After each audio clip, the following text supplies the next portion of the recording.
Mukunda jewellers మొట్టమొదటి factory outlet లో long హారాల పండుగ. ఈ ఆఫర్ నవంబర్ 8 నుండి 16 వరకు.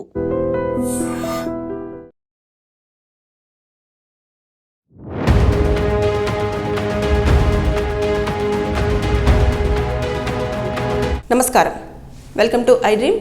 నేను మీ సంగీత.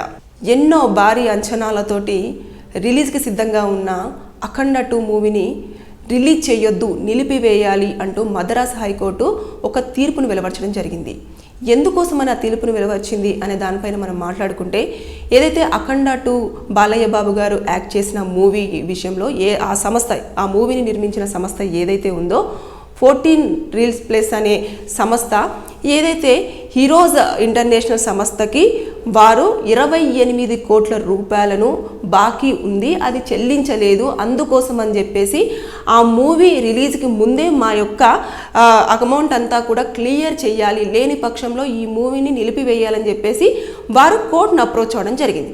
కోర్టులోకి వెళ్ళిన తర్వాత మొత్తం పరిశీలించిన తర్వాత వీరికి ఎంత బకాయి ఉన్నారు, అదేవిధంగా ఎంతవరకు ఇప్పటివరకు వాళ్ళు అమౌంట్ ఇవ్వడం జరిగింది, ఇంకా అమౌంట్ ఎంత వారు ఇవ్వాల్సింది ఉంది అని చెప్పేసి అంటే వారు చెప్పిన దాని ప్రకారంగానే 28 కోట్ల రూపాయలు వీరికి పెండింగ్లో ఉన్నాయి. ఈ పెండింగ్ అమౌంట్ అంతా కూడా క్లియర్ చేసిన తర్వాతనే మూవీని రిలీజ్ చేయాలి అని చెప్పేసి కోర్టు అన్ని ఇటు 2 వాదనలు విన్న తర్వాత నెక్స్ట్ ఎప్పుడైతే ఏదైతే ఉందో దాని ప్రకారంగానే వాళ్ళు తీర్పు వెలువరించడం జరిగింది.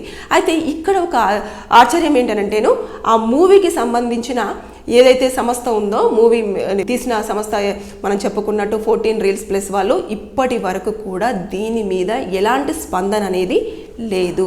అంటే కోర్టు నుంచి వెళ్ళి అంత పెద్ద తీర్పు వచ్చింది అంటే అఖండ 2 ఎంతో మందిని కూడా ఆ ఒక్క ఏదైతే మూవీకి సంబంధించిన ప్రోమో ఉందో అది ఎంత అట్రాక్టివ్గా ఉంది, అసలు ఆ మూవీలో ప్రతి ఒక్క సన్నివేశం కానీ ఎన్నో అంచనాలతోటి ఎంతోమంది ప్రేక్షకులు ఆసక్తిగా ఎదురు చూస్తున్న ఆ మూవీని నిలిపివేయాలి అని చెప్పేసి మద్రాస్ హైకోర్టు ఇచ్చిన తీర్పు విషయంలో వీరు స్పందించకపోవడం ఆశ్చర్యానికి గురి చేయడం జరుగుతుంది.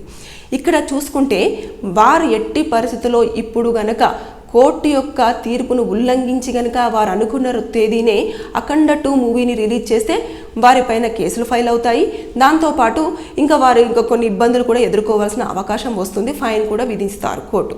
ఇకపోతే ఒకవేళ ఈ హైకోర్టులో ఎలాగో తీర్పు వెలువడింది కాబట్టి సుప్రీంకోర్టును అప్రోచ్ అవుదామని చెప్పేసి కనుక అనుకుంటే సుప్రీంకోర్టుకి వెళ్ళిన తర్వాత అక్కడ వారు ఖచ్చితంగా నిజంగానే వీరు ఎలాంటి బకాయిలు లేరు, అంటే వారికి ఎలాంటి అమౌంట్ ఇవ్వాల్సిన విషయం లేదు, దాంతోపాటు మేము అమౌంట్ అంతా కూడా ఇంతే మాట్లాడుకోవడం జరిగింది, లేదు అంటే ఇంకా మొత్తం క్లియర్ కట్గా కూడా వీరి యొక్క ఇన్ఫర్మేషన్ అంతా కూడా అక్కడ చెప్పుకోవాల్సి ఉంటుంది. చెప్పుకున్న తర్వాత వీరు ఇక్కడ వేసిన కేసు ఫేక్ అని నిరూపించాలి, లేదు అంటే మేము బకాయిలు మేము ఈ టైం వరకు ఇస్తానన్నా కూడా కావాల్సుకొని మూవీని ఆపడం చేస్తున్నారని చెప్పేసి వారైనా ఖచ్చితంగా క్లియర్గా చెప్పుకోవాల్సిన అవసరం ఉంటుంది.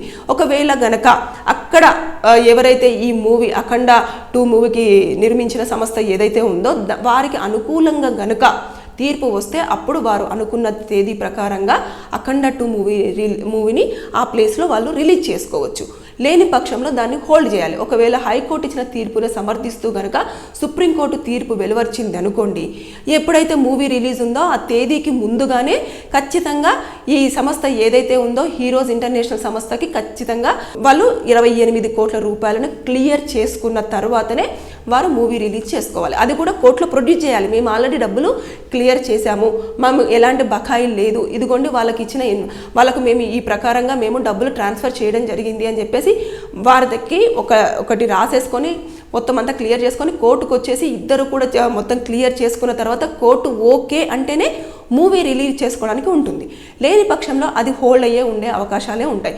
కాబట్టి ఏదేమైనా సరే కానీ ఇప్పటివరకు అయితే ఏదైతే 14 రీల్స్ ప్లస్ వాళ్ళు మాత్రం ఇప్పటివరకు స్పందించలేదు, దీనిపైన ఎలాంటి స్పందన రాబోతుంది, అదే వారు అనుకున్న రోజునే అఖండ 2 రిలీజ్ అవుతుందా లేదా అనేది అక్కడ ఉన్న వారికి మాత్రం ఒక క్వశ్చన్ మార్క్గానే మిగిలిపోయింది. ఏదేమైనా సరే కానీ అనుకున్న తేదీన అఖండ 2 రిలీజ్ కావాలని చెప్పేసి మనం కూడా మనస్ఫూర్తిగా కోరుకుందాం. Thank you.